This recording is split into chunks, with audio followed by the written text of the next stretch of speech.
en este espacio de entrevistas enmarcado en los cursos de verano de la Universidad Complutense de Madrid nos acompaña Amelia Valcárcel. Buenos días. Amelia, filósofa española y además conocida por ser el símbolo de la lucha feminista en España. Muy merecidamente, ¿eh? Hay mucha gente que ha hecho mucho más que yo. Bueno, nosotros te agradecemos, le agradecemos por haber aceptado esta entrevista y bienvenida. Amelia, usted tiene las ideas muy claras de cuáles son los ejes de la lucha feminista, pero además los tiene desde una edad muy temprana. ¿Podría decirnos dónde y cómo surgieron estas inquietudes? Bueno, a mí me resultó fácil porque yo nací en una España que se había trasladado al siglo XIII. A pesar de que oficialmente eran los años 50, el conjunto completo, el esquema de vida, era un fundamentalismo amparado por una dictadura política. Si en ese estado de cosas no veías la flagrante injusticia, ¿no?, en que tenía que desenvolverse cualquiera, y más aún la vida tan inhabitable que a las mujeres se les ofrecía para vivir, si no veías eso, era que tenías francos defectos de percepción. A poco que tu sistema de percepción fuera normal, te dabas cuenta de que aquello era inevitable y que había que cambiarlo. ¿Le han ayudado sus estudios de filosofía? ¿Qué fue antes, el feminismo o la filosofía? La filosofía, sí, porque la filosofía es un tipo de saber muy peculiar. Es muy exigente, pero también da satisfacciones de una índole completamente diferente. Y como nada menos que te promete que podrás entender el mundo en sus términos más generales, pues te permite entonces también abordar situaciones que desde otra disciplina no sería tan fácil hacerlo. Acabarías haciéndolo, ¿no? Pero imagínate que yo hubiera cumplido mi primera vocación, que era ser ingeniera de caminos. Bueno, pues sin duda alguna podría haber recalado en el feminismo desde la construcción de puentes, que era lo que más me gustaba, pero no era tan inmediato como tener que pensar en la historia de las ideas y cómo las ideas son capaces de formar el mundo. Es más fácil. La filosofía tiene un puente hacia entender qué es la humanidad, que es un puente muy ancho, lo tiene tendido desde siempre, y con ella es más fácil abordar por qué estas peculiaridades, ¿no? Como por ejemplo la exclusión de las mujeres, su menor valoración, si esto tiene fundamento o no lo tiene, qué tipo de legitimidad, todo esto desde la filosofía, por así decir, te ha dado ya las piezas para ir haciendo el puente. Y desde la filosofía, ¿podría definirnos qué es la libertad de una mujer? El asunto es que la mayor parte de las sociedades que viven todavía en nuestro planeta, que es único, no hay otro, no nos podemos marchar a otro, este es el que hay, nos vamos a tener que quedar aquí. Si lo estropeamos, se estropeará y seguiremos teniendo que quedarnos aquí. La situación no es una situación abierta, es limitada. Pues en este mundo conviven muchas sociedades. En la mayor parte de estas sociedades, numéricamente hablando, las mujeres, nacer mujer allí es una condena previa que nadie ha buscado, pero que no puede evitar. La vida que se ofrece a la mayor parte de las mujeres es un infierno en vida. Aquí no, aquí tenemos ciertas cosas, pero no porque seamos de otro metal, ni porque estemos así, no, porque otras las han conseguido, porque llevamos 300 años de feminismo cambiando las cosas. Entonces, ¿en qué consiste ser mujer hoy? Pues depende mucho de dónde nazcas. Si naces en la India, no se diferencia mucho de lo que pasaba hace cientos de años, y es un destino terrible contra el que esas personas, ellas y ellos, tendrán que luchar, como tienen que luchar contra otras tremendas herencias. Si naces en China, tu destino no es mucho mejor. En África no es que precisamente sea la libertad de las mujeres uno de los aspectos más claros del mundo social. Es en Occidente donde se han ido consiguiendo algunas cosas, todas no, algunas. ¿En qué consiste la libertad? En cosas tan evidentes como que no haya aborto selectivo, es decir, que tú hayas dejado a nacer, cosa que en los sitios donde hay un diferencial masculino de nacimiento se ve que no es tan fácil. Que no te den menos de comer, porque total, si te mueres en la infancia, mira, un problema menos. Que te mandan a la escuela. Y no, bueno, ¿y esta para qué? Eso es un gasto, que trabaje y que ayude aquí. Que no te violen. ¿Por qué? Dice, porque bueno, es que es muy fácil, ¿para qué has salido a la calle?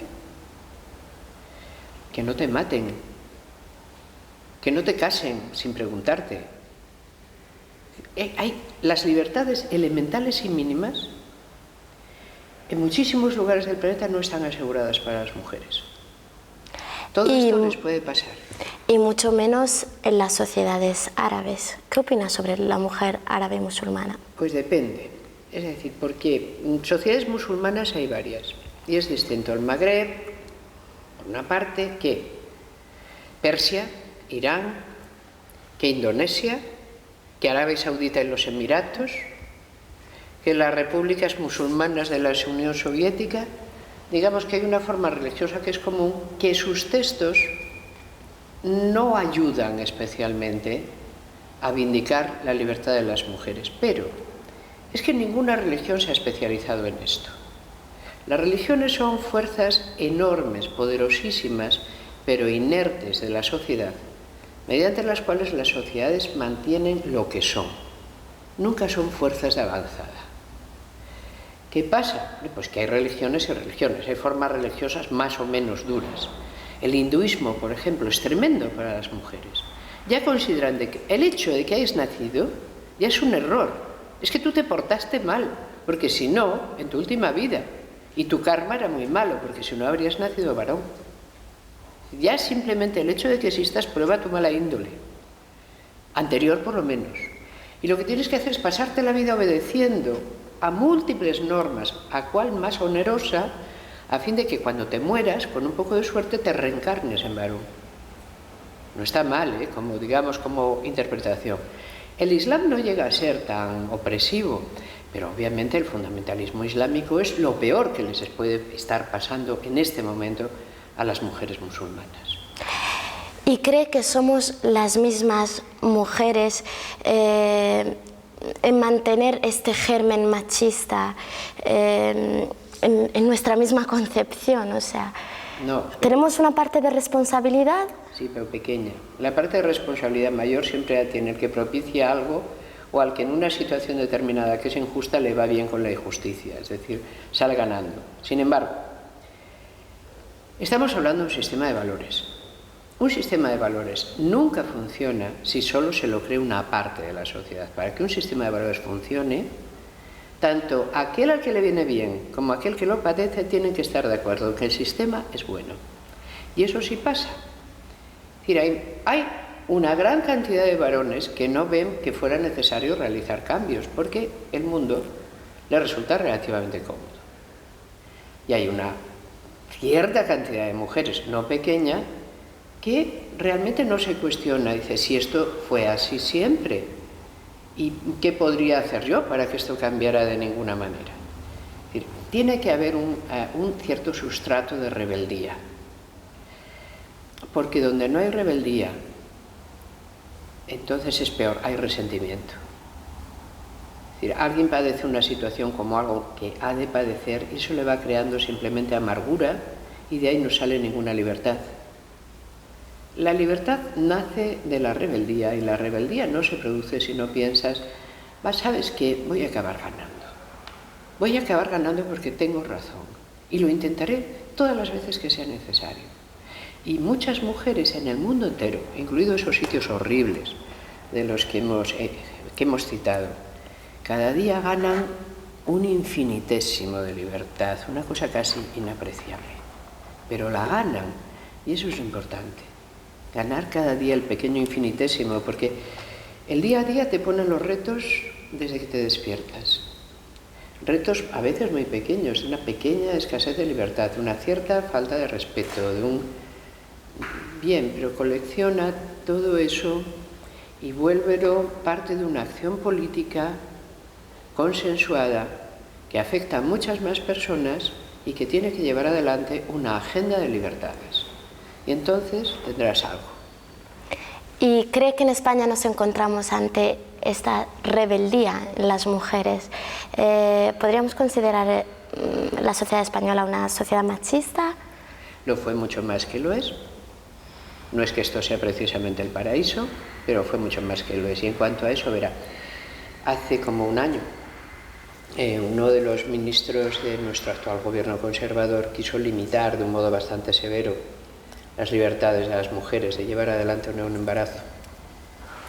Entonces unas amigas mías y yo, o bien yo con unas amigas mías, o bien como se busque mejor la fórmula, decidimos que íbamos a viajar en tren en 2 etapas, ¿verdad? ¿Cómo estaba la calle cuando llegamos? ¿Cómo estaba Madrid cuando llegamos en el tren de la libertad? ¿Qué fue aquello? Fue una clara muestra de que las mujeres de este país no se iban a dejar arredrar por una política que les venía absolutamente en contra. Y tuvimos la mayor victoria que se tuvo contra aquel gobierno. ¿Esto significa que nos va bien? Hombre, tenemos buen material, no estamos mal, lo hacemos bien, lo hacemos lo mejor que podemos, no nos va mal. ¿Y cómo ve a las jóvenes de hoy en día? ¿Cree que somos o seremos las precursoras de esta lucha feminista? A ustedes les toca seguir, porque mi generación, y no toda, porque en todas las generaciones hay siempre una vanguardia. Uno no va a esperar, todo el mundo se compromete con una causa, no siempre. Pero a ustedes les tocará una agenda que será distinta de la nuestra. A mí me tocó luchar por cosas a veces muy elementales, muy mínimas. Es que en el país que yo nací había una cosa que se llamaba delito de adulterio. Si una señora se iba con un señor que no era su marido, se la podían encerrar 6 años en la cárcel. O sea, el Estado se hacía garante de los cuernos, no sé si me explico. Cosas así. Pero ya no me tocó tener que luchar por sentarme en un banco de la universidad, porque otras lo habían conseguido. Aquellas que en 1911 las apedrearon al salir de clase, unos queridos compañeros que estaban esperándolas para eso. Esto es una carrera de etapas. Y no se ganan siempre las mismas cosas. Pero el caso es ganar, porque no hay absolutamente nada mejor que la libertad. Y que más aire las neuronas. La libertad es muy buena para airear las neuronas. Usted habla mucho del espejismo de la igualdad. ¿Podría explicarnos brevemente este concepto? Sí. El espejismo de la igualdad es, en la situación presente, muchas mujeres y muchos varones creen que la igualdad es esto, de que ya está todo conseguido, que ciertamente eso ya no es un problema. Y solo tenemos que rascar un poquito y ver que no está todo conseguido, que hay enormes problemas todavía y que las mujeres no solo no tienen las mismas oportunidades, es que siguen en posiciones tradicionales en muchos lugares, siguen padeciendo tasas de violencia enorme, no han conseguido el respeto debido a un ser humano corriente, siguen existiendo actividades paralelas masculinas de humillación de las mujeres como género constantes. Entonces todo eso ha de ser tenido en cuenta. ¿Por qué? Pues no nos creamos que la igualdad es esto. La igualdad es algo mejor que esto y hay que irlo fabricando todavía. ¿Y qué es lo que más le preocupa de cara al futuro? Ahora, sí. El momento global. El momento global es que es muy difícil porque tenemos que tener en cuenta que ahora nuestro mundo ya no es quien rige el planeta. Ese momento en que, digamos, Occidente, Europa y América, fundamentalmente, llevaron adelante una especie de bastante compleja dirección de los asuntos, está yéndose al ocaso y las grandes potencias emergentes están en Asia, son China e India. Si los modelos de patriarcado representados por China e India representaran el futuro de la humanidad, sería para preocuparse. Tenemos que estar bastante más seguras de lo que nuestro mundo tiene de bueno para poder defenderlo bien. ¿Y en España cuáles son sus principales enfoques de la lucha feminista en la actualidad? Sí. El mayor trabajo que hemos tenido que hacer estos últimos años, como siempre que hay un gobierno conservador, es un trabajo de resistencia. Se trata más bien de no perder posiciones que de hacer avances.